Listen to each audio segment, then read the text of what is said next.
Hi guys, thank you for tuning into my YouTube channel. So this video is part 2 of my life story. So this is a Q&A type of video, so I'll be answering questions in this video. So if you like my videos and you want to see more, press subscribe, press that bell so whenever I upload a video, you'll get a notification. Hope you enjoy. Let me know what you think of this video, guys.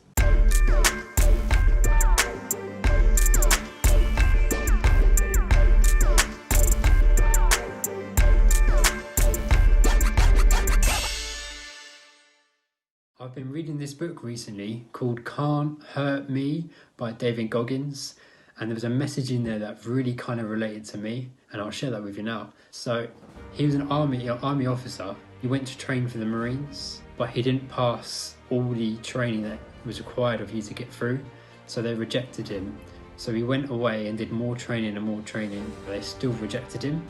So he went round to the other military training. So he got into the Navy, spent a few years there completing it. Then he tried to do Rangers, got into there, did a few years completing that. He did every single military training, completed all of it, spent a few years in each one. Then he went back to the Marines again at the very end, and eventually he completed that and got into Marines and had a great career there. He was the only ever US person to complete all military requirements. He had a great career in the military, ranked really, really high. When he retired, he thought, right, now what? How can I push myself to that next level and achieve something even bigger? So he looked at all the races out there. It's like too easy. Then he found a 100-kilometer race through the desert. He thought, that's the one. I'll go give that a go. Went and gave it a go. Nearly broke his leg doing it. Blood pouring from his feet, blood pouring from his legs while he was doing it, but managed to just about get across to the finish line. He then went away and did more and more training. He then broke the world record later on. But the message that really got to me when I was reading the book was he went to do a triathlon, and at the start of the race he looked around at all the other competitors and he thought, yeah, they do their training, yeah, average, yeah. But everyone kind of blended in. They were all pretty fit athletes that were there. He said there was only one guy that stood out that was on the same level as him. So to stand out, you have to be the only. And the only other guy that stood out was the guy that was in a wheelchair that got to the edge of the platform to push off into the swim. So he was like, that guy has earned my respect. He's the only. And if you want to go out there and achieve, you have to be the only. Be the one of the difference. Be the one that shows everyone how it's done. And then you'll be successful and be an inspiration to others. I actually got a chance to go and watch him speak live on stage. I was lucky enough to meet him afterwards and get his autograph. He had been a big role model to me and made me believe that being different is the key to achieving success. Stand out from the others. It's great to find a role model in life. Find someone you look up to and learn from them. All my life I've been the only. At school I was the only. Secondary school I was the only. Training I'm the only. When I do the 5Ks and 10Ks I'm the only. So I need to get that message out there. Get out there and do it. If I can do it, then anyone can do it. What has been your biggest challenge and how did you overcome it? I've had many big challenges over the years, but this challenge is probably one away from sport. So in 2011, I qualified as a personal trainer, went through all the training, did all my courses. All the teachers and tutors were very impressed with me, said, you're going to go on to great things and make a big difference in whatever job you're doing next. I went round to all the gyms around the local area, applied for as many jobs as I could, had over many interviews, over 30, but they all turned me away. They all said to me, you're not what we're looking for, you haven't got the image we're looking for, or you haven't got enough experience. So I thought, okay, so what can I do to make myself irresistible to the employers? How can I make it impossible for them not to hire me? So I went looking around. I found the biggest gym in London called the YMCA in Tottenham Court Road, and I went there and I asked like a volunteer, and they took me on as a volunteer and they trained me up, got me on the gym floor doing all the same job as all the gym instructors. They even got me teaching exercise classes. So they trained me up to teach exercise classes. I taught circuit training, abs classes, spinning classes, treadmill running classes, and out of over 200 class instructors, I was the only instructor with a physical disability. So I started building up all the classes I was doing. My abs class was getting more and more popular, and it actually still is. It's one of the busiest abs class they've got all week. Every week it's the busiest ab class they've got all week, and it's getting more and more popular. So I volunteered for 4 years, and I was trained, did everything the same as all the others did, but still every job interview I went, they still turned me away. Even one of the employers said to me, I'm going to be straight with you, you can't lift weights with 2 hands, and you need to be able to demonstrate that to clients. But I said, I've been teaching for years now. I do it with 1 hand, and I say to everyone, I do it with 1 hand, everyone, you do it with 2 hands. And he said to me, I don't believe people could be talked into it. It has to be shown. So I thought, it's not going to happen. So I just kept going at it, went back to the gym where I kept on teaching my classes, kept doing what I was doing. And then eventually, it took me 6 years, but I eventually got into a local gym where I live.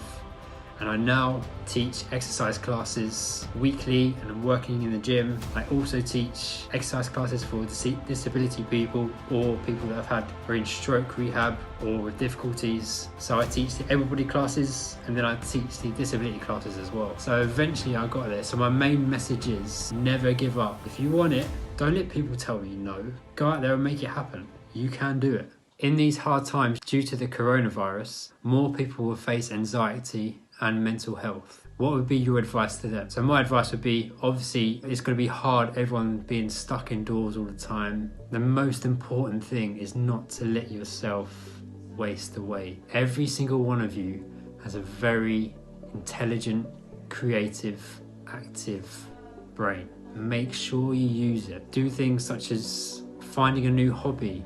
Keep yourself active. Writing, colouring pictures, drawing, reading books, helping your mind grow. Think of things you want to do. Write a list. This is my year. Put a list. I want to travel. I want to go on holiday. I want to get a job. I want to get a new job. I want to move out. Write a list of things you want to achieve, and then slowly start working, how can I achieve these things? I'm going to spend this time, I'm going to find some books that try and help inspire me to do more things, try and educate myself, learn some new things. Learning new things is a great way to achieve more. I think the most important thing is, think of it like this, the whole world is sitting still at the moment. This is your chance to grow. So if they're sitting still, if you're doing more, you'll be growing above the others. You'll be doing more to achieve your full potential. If they're sitting still, you start moving. They start getting you going. I know reading and stuff like that is really boring. Most people would much rather be tuning into the next big hit on Netflix. But sitting there watching Netflix is just going to make your brain go dead. This is your time. It's your time to achieve. The next thing I'd say is essential that you keep yourself physically active. You are blessed with this machine of a body that works physically active and moving. If you don't use it, you lose it.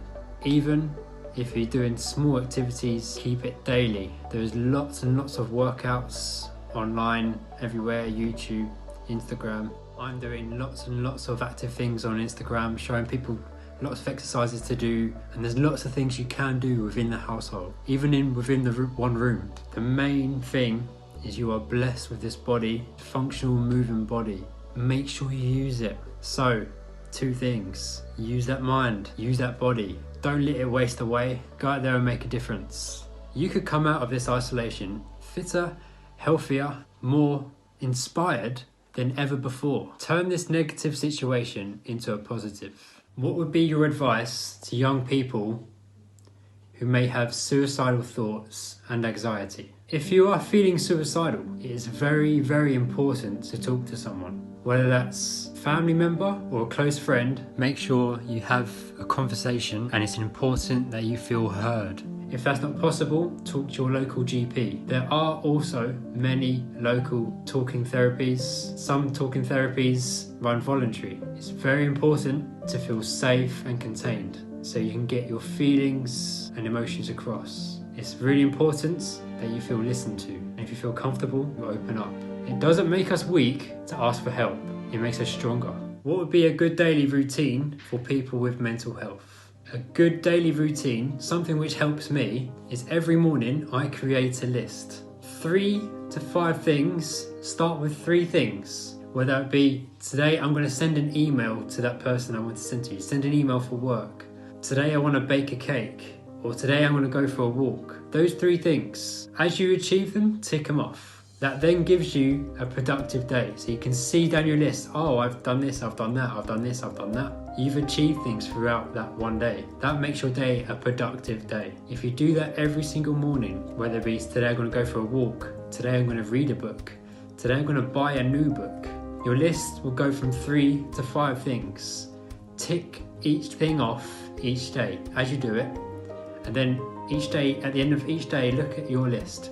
You will see you've had a productive day. That will really help. And as you've got a productive day, that will give you motivation and inspiration to do more and more and more. And the more productive days you have, the more you will achieve. So, how can you find me? I have many different social media pages. I have an Instagram page where I post all of my training that I do, whether it's running or in the gym, trying to motivate others to do more and aspire to be more. That's on my Instagram. I have a Facebook, which I also post the same thing as my Instagram. All about inspiration and motivation. If I can do it, then anyone can do it. I have a YouTube channel where I post weekly motivation, inspire others to do more. Because if I can do it, then anyone can do it. So my Instagram is inspiring others to run. My Facebook account is Athlete Anthony Bryan, and my YouTube account is The Inspirational Runner. Please check it out, give me a follow, give me a message, let me know how you're getting on. If anything I've said has inspired you to do more or you've done more, let me know, I'd love to know. Or if you want to take part in any of my fitness classes that I teach in the gym, I work at the YMCA in central London. Let me know if you want to come down and take part. I can get you in and we can take part, work on that fitness journey. Or if you're local, I work in a local gym, let me know. We can come to one of my classes, or again, we can hit the gym. Hope to hear from you soon, guys.